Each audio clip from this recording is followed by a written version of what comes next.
அவங்க வீட்டுக்கு போகும்போது சரியாக மணி 6:30 இருக்கும். கேட் வாசலில் கௌதம் காரோட ஹாரன் அழுத்தினான். உள்ளேருந்து ஒரு பெரியவர் எட்டி பார்த்தாரு. வேகமாக ஓடி வந்தவர் கேட்டை திறந்தார். கார் உள்ளே போய் நின்னதும் கௌதமும் கீர்த்தனாவும் காரை விட்டு இறங்கினாங்க. பெரியவர் வந்து டிக்கியில் இருந்து பேக்கை எடுத்தார். கௌதம், நான் எடுத்து வச்சுக்கிறேன் அப்படின்னு சொல்லிட்டான். தம்பி, நான் உங்களை சின்ன வயசில் பார்த்தது. நீங்கள் மாதவி அம்மா பையனா ஜானகி அம்மா பையனா என்றார். நான் ஜானகியோட பையன் அப்படின்னு சொன்னான் கௌதம். இவங்க என்னோட ஒய்ஃப் கீர்த்தனா அப்படின்னு சொன்னான். கீர்த்தனாவை ஒரு நிமிடம் குறுகுறு என்று பார்த்தவர், உள்ளே வாங்க தம்பி என்றார். சரியாக அப்போது ஒரு 40 வயசு மதிக்கத்தக்க அம்மாவும் சின்ன பொண்ணும் வந்தாங்க. தம்பி, இது என்னோட பேத்தி, பேர் கயல்விழி. இது என் அக்காவோட பேத்தி, பேர் வேணி. மாதவி அம்மா இங்கே வரும்போது இவ தான் வந்து சமைச்சு போடுவா. இப்போ நீங்கள் வந்திருக்கிறதால வர சொல்லியிருக்கேன் என்றார். கயல்விழியை கிட்ட கூப்பிட்டா கீர்த்தனா. ஆனால் கயல்விழி வரல. மறுபடியும் கூப்பிட்டா, அப்பவும் வரல.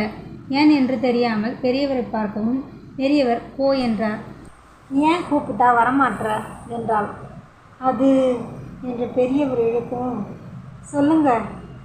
இல்லைம்மா, மாதவி அம்மா வந்திருந்தாங்கல்ல, ஒரு வேலையாக இவளை கூப்பிட்டாங்க. வேகமாக ஓடினவன் கைப்பட்டு ஒரு கண்ணாடி ஜாடி உடஞ்சிருச்சு. அதுக்கு அவங்க புதுசாக வாங்கி கொடு, இல்லை ஒரு நாள் முழுக்க வெயிலில் முட்டி போடு அப்படின்னு சொல்லிட்டாங்க. எங்களால் புதுசு வாங்கி தர முடியல. அதனால் ஒரு நாள் முழுக்க வெயிலில் முட்டி போட்டாம்மா. அதனால தான். கீர்த்தனாவுக்கு மட்டுமல்ல, கௌதமுக்கும் இது சுருக்குன்னு இருந்துச்சு. சின்ன பொண்ணு எதை தெரியாமல் உடைச்சிருப்பா. 4 திட்டு திட்டியிருந்தா கூட பரவாயில்ல. ஒரு நாள் முழுக்க முட்டி போட வைக்கிறது கொடுமை. அவளை கூப்பிட்டவள், என்ன படிக்கிற என்றாள். 10வது முடிச்சுட்டு 11வது போகிறேன்மா என்றாள். அம்மா எல்லாம் வேண்டாம், அக்கா என்று கூப்பிடு என்றாள் கீர்த்தனா. 10வது ரிசல்ட் வந்திருக்குமே, என்ன மார்க் என்றாள். அவள் சற்று கூச்சத்தோடு 476 என்றால் சிரித்து கொண்டே. பரவாயில்லையே, நல்ல மார்க் எடுத்திருக்க என்றாள் கீர்த்தனா. கீர்த்தனா, உள்ளே போகலாமா என்றான் கௌதம். போகலாங்க என்றாள் கீர்த்தனா. வீட்டுக்குள்ளே போனாங்க. அது சுத்துக்கட்டு வீடு. கீழே ஒரு 6 ரூம், மேலே ஒரு 6 ரூம் இருந்துச்சு. அம்மா அடியோ, எவ்வளோ பெரிய வீடு என்றாள் கீர்த்தனா. வேணி நேராக சமையல் கட்டுக்குள்ளே போனாங்க. அம்மா, காபி குடிக்கிறீங்களா என்று கேட்டா வேணி. அவள் கௌதமை பார்க்க அவனும் சரி என்று சொன்னான். கீர்த்தனாவும் நேராக கிச்சனுக்கு போனான். அங்கே மொத்தம் 5 விறகு அடுப்பு இருந்துச்சு. இது என்ன இத்தனை இருக்குது? உங்கள் பாட்டி காலத்தில் எல்லாம் நிறைய பேருக்கு சாப்பாடு செஞ்சு போடுவாங்களாம். அதனால தாம்மா இத்தனை இருக்குது. வேணி காஃபி போட்டாங்க. என்ன 2 டம்ளர் மட்டும் போடுறீங்க? உங்களுக்கும் ஐயாவுக்கும். இவ்வளோ பாலை வச்சு நான் என்ன பண்ண போகிறேன்?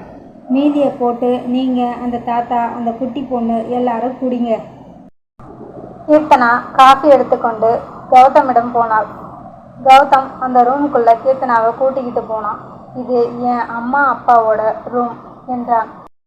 காஃபி குடித்து முடித்த கீர்த்தனா, இங்கே வாஷ்ரூம் எங்கே இருக்குது என்றாள் கௌதமிடம். வா என்று கூட்டிக்கிட்டு போனவன் பின்னாடி பெரிய ஒரு கொல்லைப்புறம் இருந்துச்சு. குளியலறை, கழிவறை என்று எல்லாம் தனித்தனியாக சுத்தமாக இருந்தது.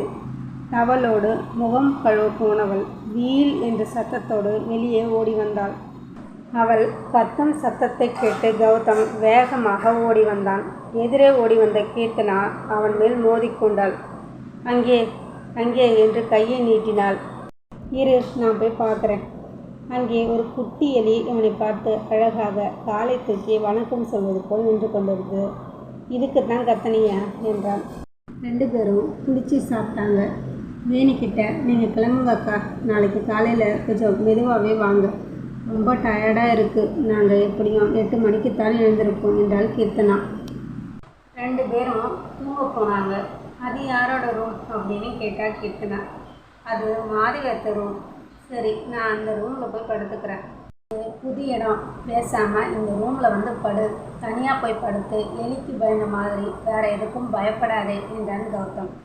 கீர்த்தனா, அதெல்லாம் நான் பயப்பட மாட்டேன் என்று வீராப்பாய் போய்விட்டாள். கீர்த்தனா மாதவியின் ரூமில் போய் படுத்து கொண்டாள். ரூம் நல்லா பெருசாக அழகாக இருந்துச்சு. பயப்பட மாட்டியா? இரு வரேன் என்றான் கௌதம். ஜன்னல் பக்கமாக நின்று ஊ என்று சத்தம் கொடுத்தான். கீர்த்தனாவுக்கு இது தெளிவாக கேட்டது. எழுந்து சுற்றி பார்த்தவ எதுவும் இல்லை என்று படுத்து கொண்டாள். மறுபடியும் ஊ என்று சத்தம் கேட்டு பதறி அடித்து கொண்டு கௌதம் ரூமுக்கு ஓடினாள். பதறி அடித்து ஓடி வந்தவள், நான் இங்கேயே படுத்துக்கிறேன் என்றாள். ஏன், என்னாச்சு? எனக்கு பயமாக இருக்குது. அங்கே ஏதோ சத்தம் கேட்குது. என்ன சத்தம்? வா, நான் வந்து பார்க்குறேன். இல்லை வேணாம், நான் இங்கேயே படுத்துக்கிறேன் என்றாள்.